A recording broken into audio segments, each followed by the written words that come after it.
That is a really good question, because when it comes to minerals, I'm not going to advise blood testing. That is great in a hospital setting. Like, we're in danger. We need to monitor minerals for life-saving reasons.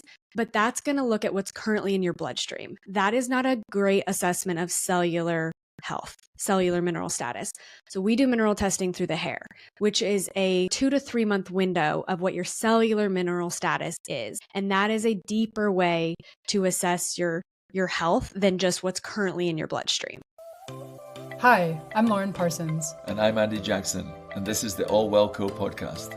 Dive deep with us as leading experts share their unique perspectives on topics such as recovery, sleep, movement, and the latest innovations in the space. Hey Robyn, it's a real pleasure to have you on the ALWELLCO Podcast. And, Thanks for having me. Before we dive into your kind of unique perspective, do you mind just sharing with our audience how we met, what brought you into the ALWELLCO community, please? Yeah, well, we met through a mutual friend, Emily. I'm really big into networking and love expanding my relationships in the field. And so Emily connected us, and I'm really passionate about skin, as we'll get into this. And I think that your audience is going to love hearing a different perspective on how we approach skin healing. That's awesome. Yeah, Emily told me she's all excited. She's got her new product. Is it getting out and launched, her new booty box? And yeah, we were happy to help her with that. So that's really exciting that she's got that off and running at last. So yeah, she said so many positive things about you guys helping her with that. And I'm really excited for what she's launching. Yeah, she's awesome. She's great. Okay, let's jump a little bit into your personal journey. You know, what kind of got you going in your career in functional nutrition? Yeah, well, back in, when I was 20, so years ago in college, I developed psoriasis. So I had full body psoriasis, looked like chicken pox, smack dab in the middle of college, a wonderful time to be covered because it was very physical, but also very emotional and mental. And I was actually studying dietetics at the time. So from my perspective, I was eating as healthy as I could. I was doing all the things. I was running half marathons. I thought I was a picture of health. And then I developed this full body skin issue. And so I went to the dermatologist. I saw 3 different dermatologists. I did all the topicals. I did all the tanning bed recs. I did everything they told me. And I got to a point after 2 years of it that they said, we can't give you any more prednisone. We're cutting you off. And your only option is an immunosuppressant drug, which was a shot in my leg for the rest of my life. And there's a stubbornness in me that I was just in my gut. I was like, there's a reason for this. I just had that intuitive belief and I wanted to figure out why this was happening. And so I dove headfirst into research on my own. At this point I was in grad school. So I locked myself in the basement of KU Med and used all their printer paper and just started studying what causes psoriasis. What could I be doing?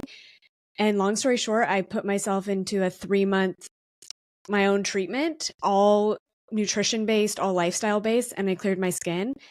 And that sparked my passion for what we do at the Clear Skin Lab and what my team does. And it is to help women learn, or not women, everyone learn that if you have chronic skin issues, there is a cause and there is a reason your body's getting your attention through your skin. There's absolutely something you can do about it. It was interesting that you said women there and then you said everyone.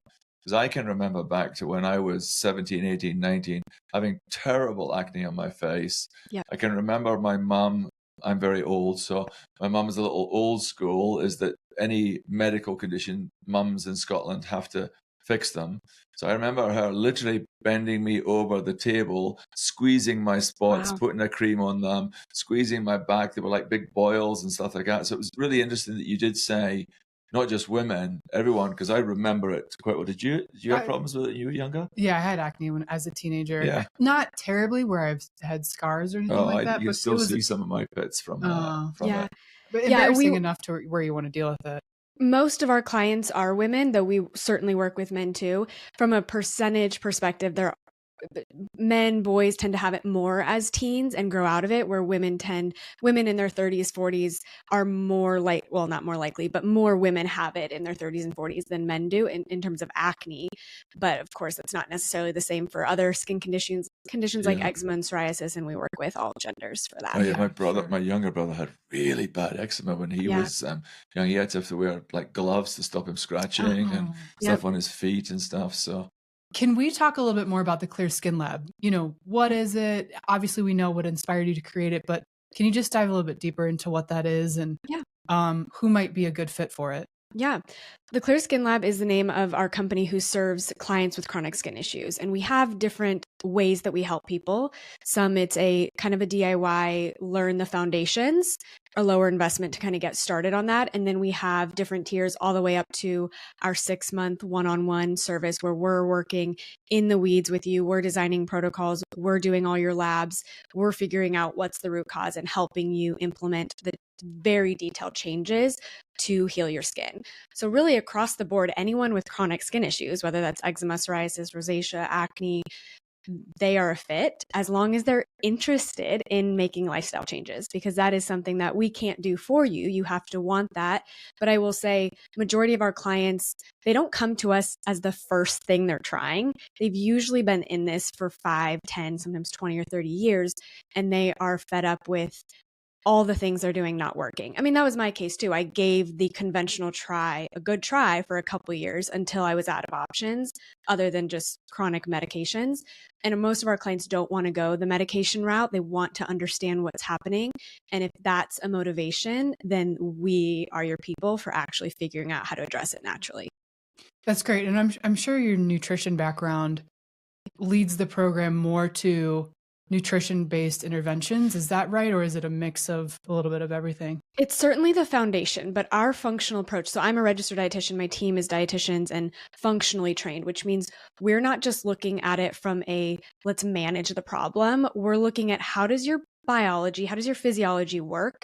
What's not working that's causing this condition to manifest in the skin?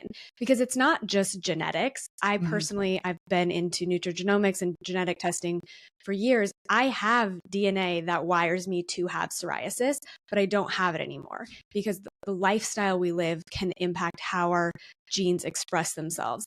And nutrition is certainly a big part of that. Food is very powerful, but we also have to look at other factors, including sun exposure, light exposure, sleep quality, movement. Then we can sometimes get into weeds of excess things like too much iron in the body and doing blood donations. It really can vary what someone's needs are. But of course, we're going to focus a lot on nutrition foundations and how one is nourishing themselves. That makes a lot of sense. And, this word's been thrown around a lot. And just for our listeners, would you mind describing the difference between functional nutrition versus traditional dietary approaches? Because I think it's something we talk about a lot, but I don't know that people really understand what that means. Yeah. And I wouldn't even say it's functional nutrition versus traditional dietary approaches. I would say it's functional nutrition approach to conventional approaches to any issue. We're talking about skin here. And a conventional approach is more standardized. Let's go get the medicine we need. Let's go treat it as a skin issue, not a body issue. And if we look at the nutrition component of that, typically in a conventional model, you might be told, eliminate dairy, eliminate gluten, eliminate a dozen other foods. That can be a typical approach where it's very focused on restriction. And we can talk about the negative side effects of that, where a functional approach is looking at your whole body, not just your skin, because things like the thyroid or your stress levels or your gut health, your hormones, your immune system in your gut, all of these things impact your skin. And we need to take a look at everything and figure out what is not working in your body, or sometimes there's multiple layers, and we're addressing the systems instead of managing it as a skin problem alone. Sure. And yeah, let's talk through the negatives of that a little bit. And maybe that leads to my next question of what frustrates you when you see all the dietary nutrition advice online. Yeah. Because there is a lot of elimination out there. There's a lot. And in some ways, I understand there's truth to some of it. And I myself, when I was struggling, I went to Google and I read about what foods can I eliminate, what foods are causing this. So I understand that initial urgency to like, I want to fix this. What do I need to do? But what I want, the message I want people to understand when it comes to food and skin is that the food enters our body and has a whole bunch of processes. And if the environment that the food lands in is not optimal, that can cause an immune system issue, that can cause a flare. So in our heads, we're thinking, well, it was the food, but it's actually the environment that the food lands in. Mostly it's the gut immune system or it's the nervous system. But if we fix those things, most of the time our clients are able to widen their diet, add back in the foods they've been afraid of, dairy, gluten, enjoying the freedom of food without the skin flares. Now, of course, there's exceptions with celiac or true food allergies or situations where there's, of course, exceptions, but it just breaks my heart when we see people that are so scared of foods and they are eating very little variety because they have a fear that these things are the direct cause to their skin issue. And then we have to add on the mental stress that food elimination causes. I mean, it can run your life. The freedom to go out to dinner, the freedom to socialize, the freedom to travel, that really does impact someone's life experience and their happiness. And that's a big factor. Really interesting is that, so let's we talked a little bit there about the negative side of what you see online or advice, etc. Let's look more at the positive side. So nutrition is a wide field. So who inspires you? And, why should we all go and search this person or these people out? Yeah, honestly, there's so many in my space that I just want to shout from the rooftops. Someone that I think is having a really positive and wide impact on the way people look at food is Lily Nichols. She's a registered dietitian. She's a friend of mine. She's written numerous books. She focuses a lot on the prenatal and pregnancy nutrition area. And her books have even impacted the way certain colleges teach their curriculum. And why I think her work has such a big impact is because when you nourish moms and dads, you're impacting sperm and egg health. Therefore, you're having an impact on future generations because the quality of egg and sperm impacts health of the next generation. And I think her work is just really powerful when it does that. I'm going to look her up. Yeah, absolutely. Well, we should get her on here if we can as a guest. Yeah, that would be wonderful. If you can connect us, that'd be great. Okay, let's dive into the skin lab. So I turn up, I've got a skin issue. How do you approach finding the root causes of what my skin issue is? Tell me through your process. Let's get into a bit of detail. Yep. So the first thing we're going to do is ask way too much about your life and do a deep dive assessment. Our assessments are 90 minutes. So we're asking truly everything. We want to know as much as we possibly can, not just about skin, but we're going to ask about digestion and hormone health and period health and all sorts of symptoms. And then we're also doing pretty extensive lab testing. So right out of the gate, we're looking at a variety of blood labs, stool tests, urine tests, hair tests. We're kind of capturing as much information on someone's physiology. And then we take the assessment and all the lab data and our experience in skin, and we put together the story of what's happening or what's not happening. And then from there, we're creating someone's personalized protocol and working with them very closely over 6 months and helping them resolve their skin issues. So just take through the blood lab. So let's just say I've got a business that if I had blood data, it would really help me. How do I do that? Do I work with an external lab? How are you sorting out the blood? Right. Depending on what state, we can order labs. So we order blood labs aside from a few specific states that kind of make it a little tricky. And usually we can find ways that they can still get it done through connecting with providers or whatnot. But we order all the labs through our clinic. And then that's the beauty is everything is done within us. You don't have to add on additional providers or pay copays or make it extra complicated. We take the lead on everything. So I would just then go to a local facility, get my blood drawn, and that would be coordinated by you. Yep. We help hook all that up. It's really simple. LabCorps in most places are fairly nearby. And if not, then we help you find another clinic that can do the blood draw. And then the other test, stool test, as fun as it sounds, that is done in the comfort of your home. And then hair test, urine test, that's all done at home as well. Yeah. Very, very interesting. In terms of then, so my $75 skin cream that I put on every day to keep me looking as a 25-year-old.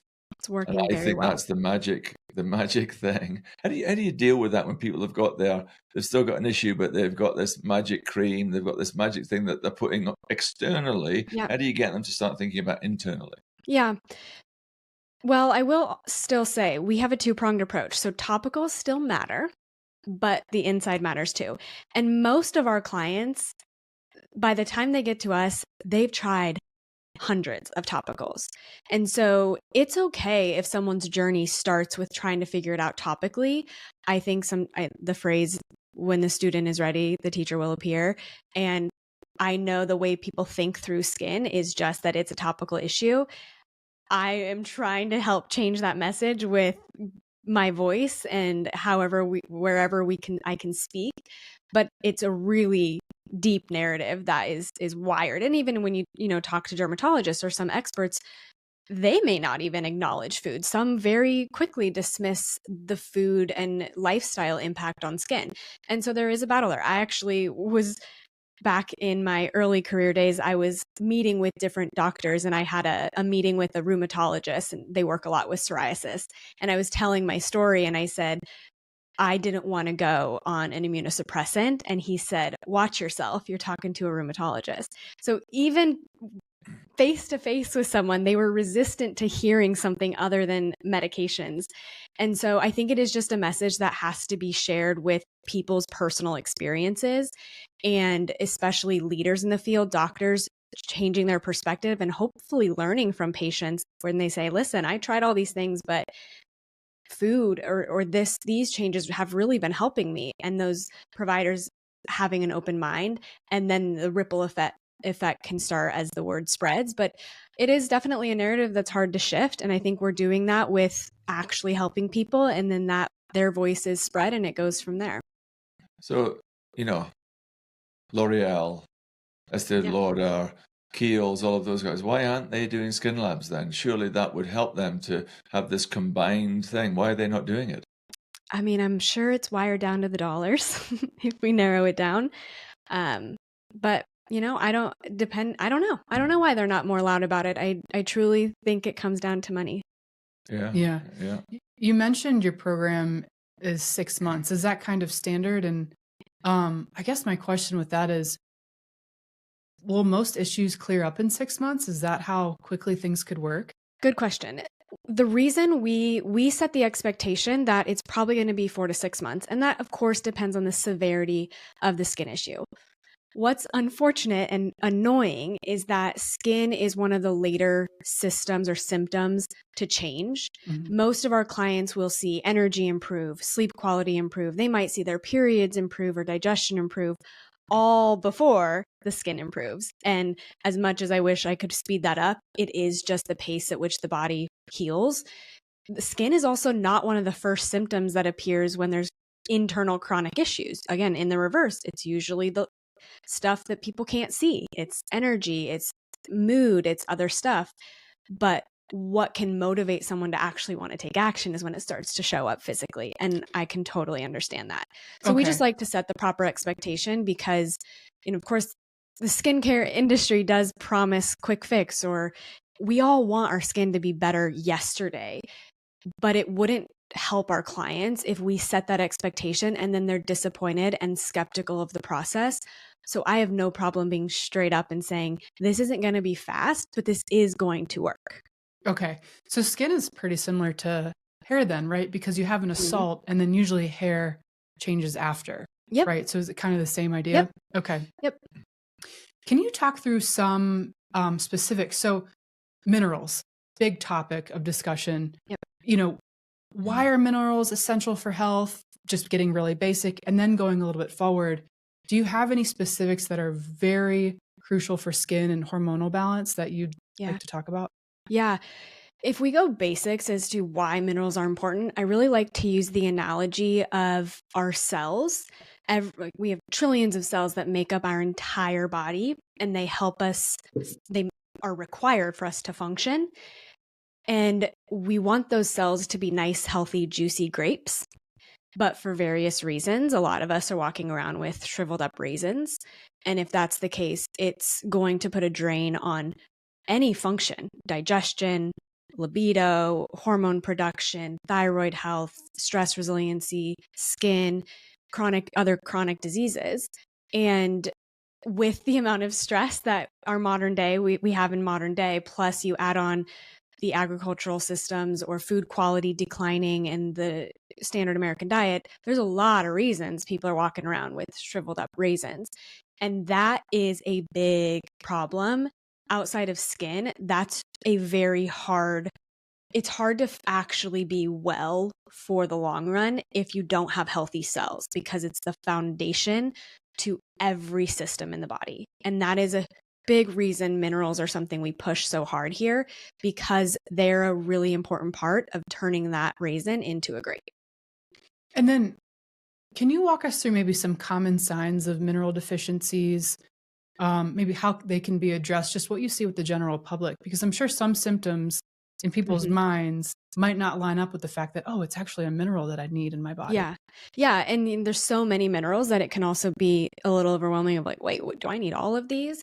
So I like to start with just the basics, because there are 4 minerals that we have the most of in the body. That's calcium, sodium, potassium, and magnesium. And so if we think about the symptoms that show up when those are low, we've got a big one being fatigue. We've got puffiness or water retention. So you wake up, your face feels puffy, your fingers feel puffy. It's a big one for electrolytes, which are minerals. We've got constipation. We've got sometimes heart palpitations or feeling like you can't catch a deep breath. We've got waking up in the middle of the night. That is a really big one. People are thinking, oh, I always have to wake up to pee. Well, you probably need minerals. That is a really big one. And these are things that when we have people start mineral mocktails, they within days may message and say, oh my gosh, I can't believe how much more energy I have. I'm not crashing at 3 p.m. or I'm sleeping through the night. Like it seems so easy, but that's how powerful minerals are. Yeah. And then, so a lot of our listeners are going to be athletes or they train athletes. Are there any special things that those folks would need to consider? Yes. In regards to minerals, because different things are going on in the body? Yes, really for athletes especially, I would highlight sodium, potassium, and magnesium, because though we need so much of those, and you're already combating stressors of daily life and our food supply not being as dense, then you're adding on the stress of being an athlete and the demand on the body and the cells. And this is where using food-based electrolyte products like Rayvi are really strong tools, because they're dosed higher in those electrolytes than you might just get from food. But those are some really big ones that athletes are going to burn through very quickly. Sure. Yeah, that makes a lot of sense. So it does seem like there's a minefield out there with minerals, and you need this, you need this much potassium, this much magnesium. Oh my gosh, don't forget about these other things out here. How could we as a general public manage our way through all of this information and research and the advice that certain people are giving here or there and promotion of minerals and so on and so forth? What would your advice be to the general public as, okay, there's so much information out there, someone could say too much. How do we manage that? I think the easiest way to feel really confident about what you're doing for yourself is to get some data, to get some testing, because there is truth to needing, and you can name dozens of minerals, but that doesn't mean that you do. And how do you know that? The only way you really know for sure is with data. And I know that might not be the easiest way for people, because it's not as accessible than just grabbing a product. But if you're really struggling with the overwhelm and you want to feel confident and clear on what you're doing, get some testing. We offer mineral testing for this reason. Without the full shebang, you can just do mineral testing, because it is so important for health. And some people just want more direction because they really want to take care of themselves in the best way possible. Outside of that, I also talk about start with mineral mocktails. This is an easy drink that focuses on sodium, potassium, and magnesium. If we're just going to start somewhere, a mineral mocktail 1 to 3 times a day, and we have a ton of recipes we provide, but you can make these at home. You don't have to even have a special product. That is even just a simple place to start. If you're like, I don't even want to do testing, where do I begin? Mineral mocktails is a place to start. I've got one right next to me. Yes. Good. Yeah, absolutely. In terms of when I did this testing, so if I wanted to get a true result, and I've worked out, or it's late in the afternoon or whatever, you know, what's your advice as to if I say, yes, I agree with you, let's go to the testing, when should I do it? That is a really good question, because when it comes to minerals, I'm not going to advise blood testing. That is great in a hospital setting, we're in danger. We need to monitor minerals for life saving reasons, but that's going to look at what's currently in your bloodstream. That is not a great assessment of cellular health, cellular mineral status. So we do mineral testing through the hair, which is a 2 to 3 month window of what your cellular mineral status is. And that is a deeper way to assess your health than just what's currently in your bloodstream. Through the hair, how do you do that? Yeah, you're going to we have a whole kit, but you're going to take you want to get as close to the scalp. So you're going to lift the hair wherever. For men, obviously you're easier, but you can also gather hair from a few haircuts, and you're going to cut as close to the scalp as possible. It's about an inch of hair, and you're going to, or about a heaping teaspoon is kind of the amount. And we have that all in a kit that's outlined, and then that is sent to the lab and tested. Cool. Did you know about that you could do testing for that of minerals in the hair? Wow, that's really fascinating. Mm-hmm. Oh, yeah, I might have to do that. Yeah, that sounds great. Your little you may have just found yourself a new client. There we go. Whatever hair I've got left. My dad can do it. You can do it. I mean, actually, an interesting story is my dad got a bone scan, DEXA scan, and had concerns for declining bone health. And then they said, well, you just need to take calcium. And I said, hold on, before you just go take a bunch of calcium, let's make sure you have the other minerals that you need to make sure calcium goes to the bone versus your kidneys, your arteries. There's your joints, joint pain. There's concerns if calcium's not in the right place, and you need other minerals to do that. So this is another reason that looking at the minerals in the right way can help you create a bigger plan. And for Dad, we needed to move other minerals around so that his calcium that he didn't actually have a calcium issue. He had other minerals issues. We just needed to redirect it to the right place. It's a great example. Absolutely. Yeah. It really is. When I was reading through your biography and I was reading through all the things you get up to, you don't only have as a business the Skin Lab, you've created this new product called Rayvi, is that right? Rayvi. Thank you. Rayvi. Inspired by my grandfather Ray, which is where the name comes from. Okay, cool. Mm-hmm. Rayvi. Okay, you created this new product, Rayvi. Can you just explain how that supports hydration, health, etc., please? Yep, it actually aligns with what we've been talking about. So having been a dietitian in the space for over a decade, I talked to clients all the time about the importance of minerals and nutrients and electrolytes. And minerals has grown a lot. Electrolytes has grown a lot in the last couple of years.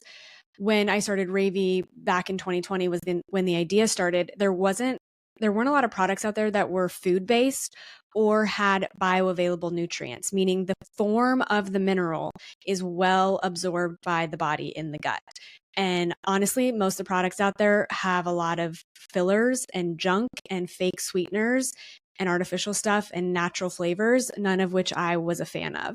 And so having talked about minerals a lot, and I had a mineral guide that people were really interested in, it was just kind of a natural next step of let's fill this spot and nourish our clients with a mineral drink that we're actually really proud of. Okay. Well, let's dive into that then. So tell me a little bit about the ingredients, the benefits, if I was to take Rayvi. Yeah.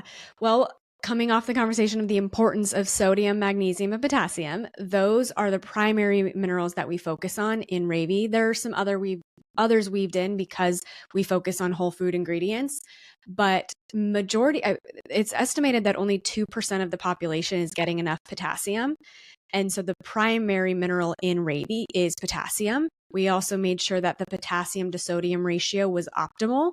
And so that's one of the biggest benefits of Rayvi. Plus, we're using bioavailable versions of these nutrients and a mix of whole foods like coconut water. But when we talk about the bioavailable, what I mean is magnesium, for example. There's a lot of magnesiums out there. Majority are magnesium oxide, which is going to pretty much move right through you, versus magnesium malate or magnesium glycinate, which is much easier for your body to absorb and actually gets into your cells to make an impact. And so with Rayvi, we intentionally have selected forms of the minerals that the body can actually absorb. Well, I'm allowed to give you a plug. I know you're not supposed to as the guest, but I can. We're really excited that we've got you on the ALWELLCO network. It's a new product that you've joined our network to offer all our members benefits. So anybody who's interested in taking a look, and just jump on the network benefits page and you'll see Rayvi on there. Thank you. Yeah, we got some good bonuses for the members. Yeah. Well, I love you just mentioned magnesium. I'm a bit of a magnesium nerd. I've read books on magnesium, which who does that? I know, that's okay. Me. So I'd love to hear a little bit further about maybe some other common misconceptions with nutrition and skin health, and maybe mineral specific, but just what do you hear out there, and what would be good just to tell the general public? Yeah, I mean, honestly, magnesium is a great topic here because it's very popular. I'm probably one of the most popular minerals, and therefore it's very easy to access. And again, most of the versions out there are magnesium oxide, so make sure you read your labels. But this is where individuality comes in, because I personally, if I take too much magnesium, I get all the negative side effects because I shift my magnesium to sodium ratio in the wrong direction. So I get heart palps and I start waking up in the middle of the night because I actually need a lot more sodium than I do magnesium. And this is where those nuances come into play, where if you don't feel good from what you're doing, don't just do it because it's trendy or popular. Pay attention to how you feel. And if you're confused and overwhelmed and you don't know why it's causing something, especially in the mineral categories, this is where the right type of testing can provide you those answers, clear as day. Love that. Are there any others you would say maybe rival? I know magnesium is super popular. Sodium's Are there another any one. others out there? Yeah, sodium's another one. Conventionally, sodium gets a lot of hate, right? Because we're told to basically not eat much. But there's a lot of history when it comes to the sodium issues, or why it got the negative reputation that it has. And it's quite fascinating, actually. Especially when it comes to heart health, sodium is blamed for high blood pressure. But when you actually dig into a lot of the research, low potassium is almost a bigger concern of that. And again, this comes back to the relationship between these minerals, because and this is with everything in food or everything in nutrition, we cannot have a myopic view where we just blame one specific thing as the problem without looking at the dance of the entire body. And with sodium and potassium, they have a very delicate dance, and sodium gets all this hate, where I feel people would feel a lot better if they stopped focusing on not having sodium and actually just having potassium. And that's why with Rayvi, we made this a potassium dominant product, because circling back, only 2% of the population actually gets enough of it. And so I just wish we would kind of take a back up a little bit with our blaming of certain issues with certain products or nutrients, and look at the bigger picture of how it's all connected. Yeah. And I'm sure too, there's something to do with the quality of the sodium, right? Yes. Because when we talk about magnesium in a similar light, there's got to be, what is a better form? What is a better product? What isn't? Table salt is just stripped of all other minerals. Right. And usually they add iodine, which we need, but not in table salt, versus Celtic salt or sea salt, or a more mineralized salt that isn't stripped away of the other good things. Sure. Switching gears just a little bit, I'd love to hear from you a few simple, maybe lifestyle or dietary changes our listeners could do to improve their skin health. So we've talked a lot about, minerals, and maybe that's a part of it, but what should people be thinking about? Yeah, I'm definitely going to have to put minerals on that list because it is such a foundational piece. So I would say 1 to 3 mineral mocktails a day. Ensuring that you're eating adequate protein. Those amino acids are so critical for healing, skin healing, and we won't go down the rabbit hole, but all the amino acids are really important for skin health. So ensuring that, I would say 25 to 30 grams of proteins at your meal is a healthy place to start. And then honestly, the next step would probably be generally eating enough. And this may not be as much of a focus for athletes who probably give this more attention because they're trained to think of fueling for their job or what they do. But generally speaking, especially for women, we find most of our clients are just unintentionally under eating and therefore causing metabolic slowdown, and their body physically doesn't have enough fuel to create energy. And if you don't have the energy cellularly, you don't have the tools to heal. Your body's going to downregulate things that it doesn't see as important as pumping your heart and fueling your brain. And skin may be the repercussion of that because hormones get affected, immune system gets affected, and then you deal with the negative repercussions of that. So it's basic, but it's eating enough. And that's something we often end up getting into the weeds with clients. Are there protein sources that are more optimal for you as far as skin health goes? Or is it one of those things where it's just completely nuanced and it's to the individual? No, it is found. I mean, it's not super individualized. It's animal protein. I know some might not like that answer, but when it comes to skin health, a really big nutrient that's important is retinol, which is the real form of vitamin A, not the plant-based form. That's beta carotene. And in the body, it has to convert into retinol. But based on genetics, some people don't do that. And so we really need to focus on retinol. And the best sources of that are going to be organ meats, which I have a problem. I struggle with that. So I don't expect anyone to dive right in. I have to do a supplement form. And then another great source is egg yolks and dairy. But if someone is not eating those foods, you really are not getting retinol in plant foods. You're not. And so if we're going to look at how can we optimize our food and just really focus on nourishment, not having to use supplements, then animal-based proteins is going to be a way to help do that. Okay, so, you give me some great advice here. So someone wants to start the journey, looking at better health through nutrition.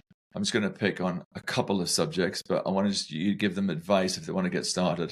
I'm coming up with a big birthday soon, so I'm aging. What should I do if I'm aging? And I'm also a chocoholic, so I'm probably getting too much sugar. So give me a bit more advice around if I want to start getting better health through my nutrition. Yeah, well, I'm not against living your life and enjoying sweet treats, but we want to balance that out so that your blood sugar stays stable. So we would circle back to, I would recommend making sure you're having a healthy breakfast with good protein right away in the morning, especially so we're not setting off those stress signals right away without nourishment.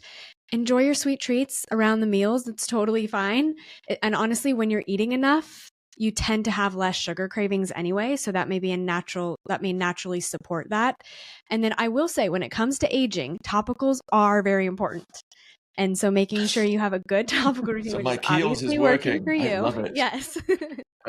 and then you can get into some of the fun stuff, which is lasers and microneedling. That can also be a supportive tool with aging. But there's no Botox here, I promise. It's all natural. It's all natural for the big Kiehl's. And then, of course, we're going to have to name optimal hydration to keep that skin looking glowy. Okay. You mentioned quickly, and it made me think of it, and I don't want you to go down the rabbit hole with it because it's a huge subject, but intermittent fasting, specifically for women. Breakfast, as soon as you said breakfast, I was like, okay, especially, women aren't eating enough. Yeah. What are your thoughts? Yeah. Well, majority of the research on intermittent fasting is done on men. So we have to consider that. With intermittent fasting, for women with chronic skin issues, this is all like very unique to them. There's typically cellular stress going on. And we can do some tests to actually look at how severe that is, which I think can add to the urgency at which we need to shift intermittent fasting. But for most of our clients, intermittent fasting is only going to add more stress, because if you go all night without eating and then you start your day with caffeine or exercise or work or something stressful, you're entering the day already depleted, and now you're requesting more demand. And if we're in metabolic, the tank is empty, we don't really have much to pull from. Therefore, healing is going to be harder because we don't even have the reserves to just stay at baseline. We're coming in at a deficit. And so one of the things we often do with women, with our clients, is have them start eating breakfast. And once we're in a more healed space and there's more resiliency cellularly, then intermittent fasting could be explored later on. But when you're in it with chronic skin issues, it's not the time to add more stress to the body. Sure. Interesting. Oh, this has been fascinating. Thank you very much, Robyn. It's I will be a client. I will be sending you what little hair I've got left. I'm sure Lisa, my wife, will be very interested in this too. We have a cocktail of minerals we take every day, etc. And I think most of them were on your list of good things to take. So that was good. That was good to hear. How can other listeners connect with you? How can they learn more about your work? Yeah. Well, on social media, all the places, I'm at Nutrition by Robyn. That's Robyn with a Y. And then if you're interested in getting skin support, that's theclearskinlab.com. And then I also have a podcast, To the Root, where we talk all about different health topics. Great. And we'll obviously put all this as we launch the podcast. So that's great. Okay. As we wrap up today's conversation, something that's really close to our heart of the podcast is that we're all about strength, kindness, and perspective. Your perspective today has been great. I commend you in the strength of your business acumen. Wonderful. We're all about kindness. Is there someone who embodies all of those values for you, someone who's influenced you or inspired you, you'd like to give a shout out? Yeah, this person is from a distance because I don't know her, but Sarah Blakely has certainly been someone that's inspiring, and really all of those things that you say. I think she does a great job of leading that, especially as a female in the business space, still having fun and leading with joy, and also a very giving heart in the way that they give back in a lot of ways. I think she would be someone that I would have to name here for a shout out. Just quickly before you sign off, don't forget to visit network.allwellco.com and join our professional network. You'll get to enjoy exclusive benefits from brands we love and have access to a community where learning and professional development are always at the forefront of everything we do.